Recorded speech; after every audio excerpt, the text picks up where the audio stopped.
counselor, and my husband, Mr. Smith, as our special guest. Hey, everybody. And today we're going to be doing a little bit different. I'm not actually reading the book, but we're talking about cookbooks, informational text. When you are cooking in the kitchen, make sure you have permission from your parents.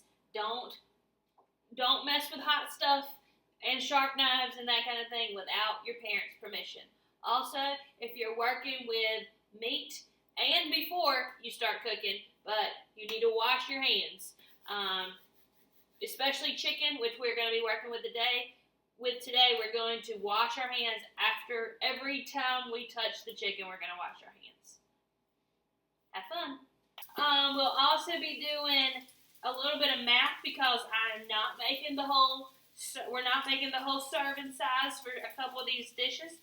But today we are making baked barbecue chicken, and I've got my ingredients assembled here, and you can see that in the picture, which calls for boneless, skinless chicken breasts, all-purpose flour, slices of bacon, mushrooms, and barbecue sauce. We are halving this, so we're going to do 2 skinless chicken breasts because we only have 2 people here, and half of an all-purpose flour, half cup, 3 slices of bacon, and I've already got them cut up. We are not using mushrooms because we don't have those in our pantry today.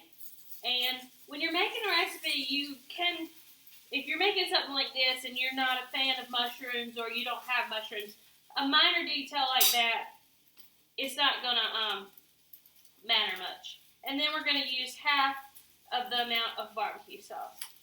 Mr. Smith, would you like to read what we're going to do today? Sure. So, as Mr. Smith said, we're cooking in the oven.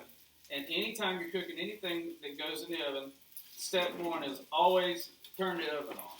And we've done that beforehand so that the oven's nice and hot, and it's where you need it because you don't want to get to the point where your ingredients are ready or if it's a cake or something that's about to mess up, it needs to go in the oven immediately. And so we have the oven already preheated. And you'll see Mr. Smith, he's cooking something over there. I have trimmed the fat and the edges off of our chicken breast, and we cook those for our puppy, Rosie. She gets chicken nuggets if we ever have chicken breast. Okay, so here we are. We're doing we've already gone over the ingredients, and now we're going to starting with the baked barbecue chicken recipe. First step is coat chicken breast in flour and arrange in an ungreased 13 by 9 inch baking dish. And how much flour? So, the recipe calls for 1 cup of all-purpose flour, but we're halving this recipe, and so that's going to be half a cup of all-purpose flour. And this is another neat trick. You can get a bag if you're coating something in flour or cornmeal or something like that. You can get a bag and just do that inside. Put the flour inside the bag along with any spices or anything you want to use, and then you can just shake the meat in that bag of flour, and so you don't end up with a big mess. Also, it does not call for salt and pepper. This book is about 5 ingredients, I think, or less. And I'm going to salt and pepper it. It's not going to hurt. You can never go wrong with salt and pepper on chicken breast.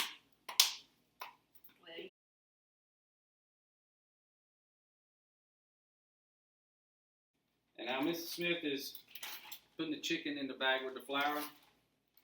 I don't know about you, but I find that following recipes and cooking in the kitchen gives my mind something to do sometimes when I'm either bored or stressed out. And so this is also a good coping mechanism with being stuck at home or having a lot of different things going on. Whenever you're concentrating on cooking something and following a recipe and thinking about things like the oven and safety and ingredients and halving the recipe, whenever you're thinking about those things, it's a nice way to kind of occupy yourself and focus on one task for a while, and that can be useful during stressful times. All right, so my hands are washed. Chicken is coated. We are now. Okay, Mr. Smith. The next step is to arrange the chicken in the baking pan. We've never made this before, so you're gonna find out what it's like as we do. And that's also exciting in the kitchen. Now, Mrs. Smith and I both love to cook, and we both have been cooking for a long time, and so we have certain ways that we do things.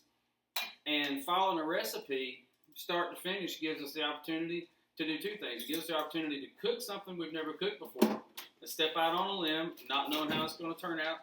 It also gives us an opportunity to learn new techniques about cooking that we didn't know before.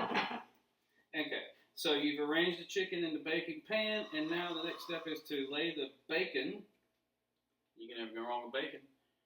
Lay the bacon strips across the tops of the chicken. Okay, so it says 6 to 7, so we're doing 3, and they were thick slices. So I've cut them in half, and now I'm just gonna lay them. I don't really know, like that. What do you Works think? for me.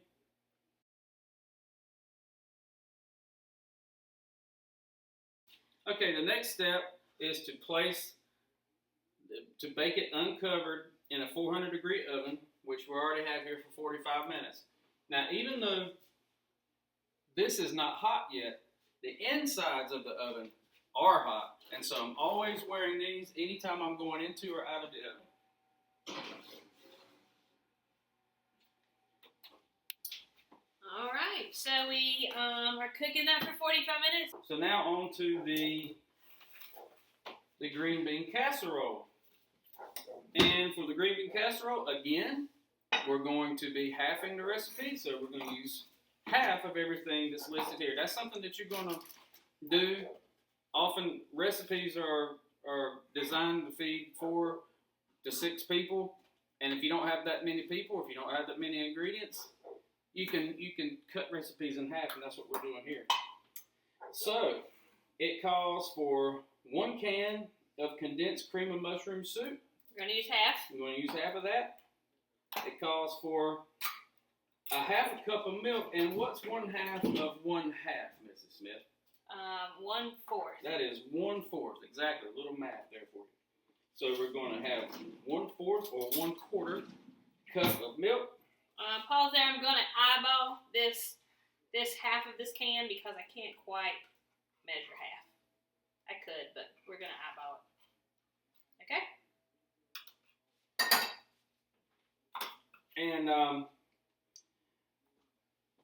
the 1/4 cup of milk, the 1 teaspoon of soy sauce it calls for, so we're going to use a 1/2 teaspoon of soy sauce, a dash of ground pepper, 2 packages of green beans, except we're only going to use 1 can of green beans here. Okay, and for this, so it says 2 packages frozen cut green beans. Well, over to the side we have a kitchen tip, a Campbell's chicken tip. Campbell's kitchen tip. That's easy for you. Because this is the Campbell's cookbook, and it says you can also make this with canned green beans or fresh green beans. So we're using canned green beans, and we're actually using canned French style green beans. So they're delicious. Yep. And then 2.8 or 1 can, 2.8 ounces of French fried onions, or 1 1/3 cup. We're gonna cut that right in half as well. And then So what do we do first? so just mix all the ingredients together. Stir the soup, milk, soy sauce, black pepper, green beans, and the onions together into the casserole. If you're using canned green beans, make sure you drain them first. Right. Okay. Okay, and I'm going to add the soy sauce here. Calls for a teaspoon, and so we're halving the recipe. This is 1/2 teaspoon. A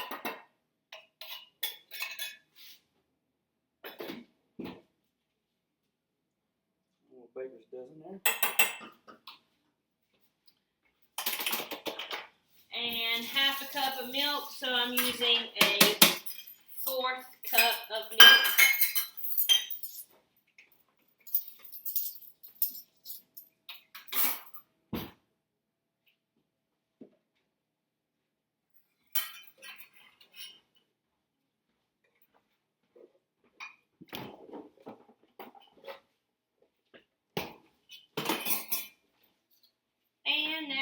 mix it up. You get French onions? Oh, no, I didn't do French onions. So what we're adding here, it says to split the fried onions into 2 portions. Some of them go inside the casserole, and then some go on the top. So we're going to add the portion it says to add now, which is 1/3 cup since we're half of the recipe. And we're just mixing all that together. Okay, so we have our chicken in the oven. We're going to put our green bean casserole in the oven, but not yet because that takes 45 minutes, and it's only been probably about 5 minutes now. Not probably. It has only been 5 minutes now. And so this only takes 25 minutes, so we're going to wait on this. And while we're waiting, I'm going to clean up. We're going to do a little fast forward. I'm going to clean up some stuff, but I am going to tell you about. So why are we talking about this when I'm a librarian and you normally just come in and check out books in the library? Well, because it's a book and because you can read on anything. And I've got several different things that you can read. So recipes are anywhere, or lots of different places. We've got our recipe books here, or cookbooks. You can find them online, but you can also go through your cabinets, which is what I did. I went through my cabinet, and I found things that actually has a recipe on the back. So Hidden Valley Ranch Packets has 3 suggested recipes on the back. A box of stuffing mix has a suggested chicken casserole on the back. Lowry's Sesame Ginger Sauce has sesame ginger stir fry on the back. And then Bisquick has lots of different ways to make, you can make biscuits, you can make pancakes, waffles. You can make your waffles your own by adding like peanut butter, vanilla yogurt, interesting, cinnamon. So this box even also has recipes. So you can read anywhere. You don't just have to read a book. And this is great for, even say the EOG informational text. You might have something that has step-by-step instructions. You might have a recipe. So it is good. And like Mr. Smith said earlier, we're also talking about during this time, we're in our house, we're bored, quarantine, if you will. But we can free our mind, clear our mind up, and make something positive from our quarantine. All right, so we will be back. Mr. Smith, want to say anything before we fast forward? No, I just wanted to say you're absolutely right about cooking and spending time with your family. I've for years found that just something as simple as a Saturday morning breakfast or something prepared at home with family, it just takes it really signals the downtime that the weekend brings. And just because we're experiencing a whole lot of at home time now doesn't mean we can't try new things, and it doesn't mean that we can't like she said, we can't read and learn new things. And it's just it's a really good way to escape for a little while, and you're doing something fun and productive. All right, we're going to wait for a little while for the chicken to cook, and then we'll be back.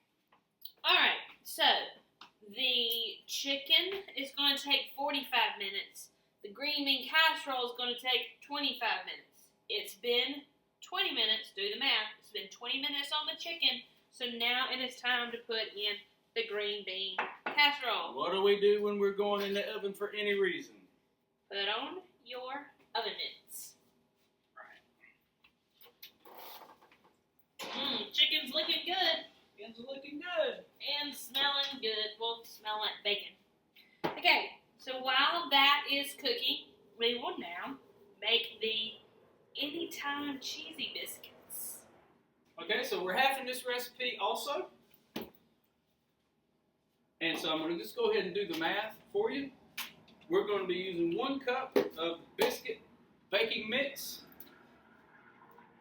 a 1/4 cup of cheddar cheese, an 1/8 cup of butter, an 1/8 teaspoon of garlic powder, and 1/3 cup of milk.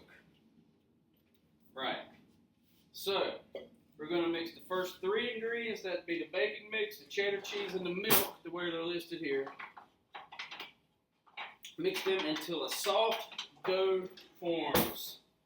All right, so let's go ahead and get a cup of this. Another cool tip, anytime you got a bag that comes inside a box like this, replace it with a Ziploc bag.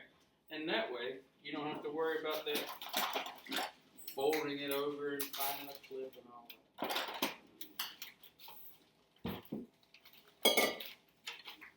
That's a cup of the biscuit mix. And a 4th cup of shredded cheddar cheese.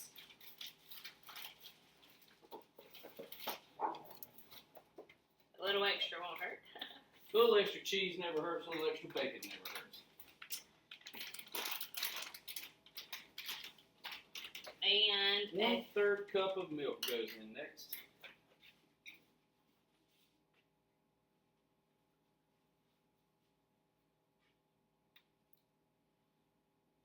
Now, beat vigorously for 30 seconds. You got a beater? Yep. We're going to beat this vigorously for 30 seconds. Don't be afraid of it. Get in there. Make sure you're scraping the sides, because you want to get all that powder and everything inside. Knock it off until the soft dough forms. We beat it vigorously for 30 seconds. And then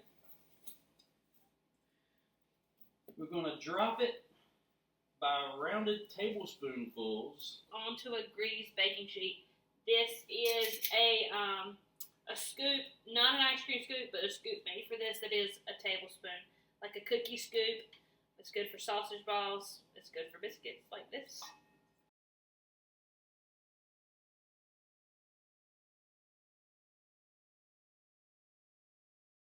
Okay, so I have dropped my rounded tablespoonfuls onto an ungreased baking sheet. We're baking it at 450 degrees, so we're actually not going to bake it in this oven because it's only at 400. We have a toaster oven just outside of the frame here, and we're going to cook it in there because it is preheated to 450. And we're doing that for 8 to 10 minutes or until golden brown. Okay, chicken is out. Green bean casserole is out. Chicken looks really good, by the way. We're going to add barbecue sauce, sweet baby rays, if I do say so myself, to the chicken. Does it call for a certain amount? Oh, 1.5 cups of barbecue sauce. So yeah, we're going to You can just kind of eyeball your barbecue sauce. We're just eyeballing it. Basting brush. You can use a spoon or fork or a knife if you need to.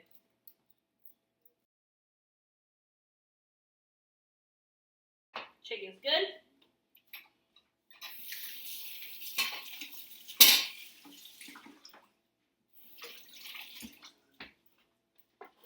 And to the green bean casserole, we are adding fried onions. But, side note, Mr. Smith's mom has a secret ingredient to her green bean casseroles. It's cheese. So, while that recipe doesn't say to add cheese, we add cheese underneath the onion layer. Because Mama knows best. Okay. That's going back.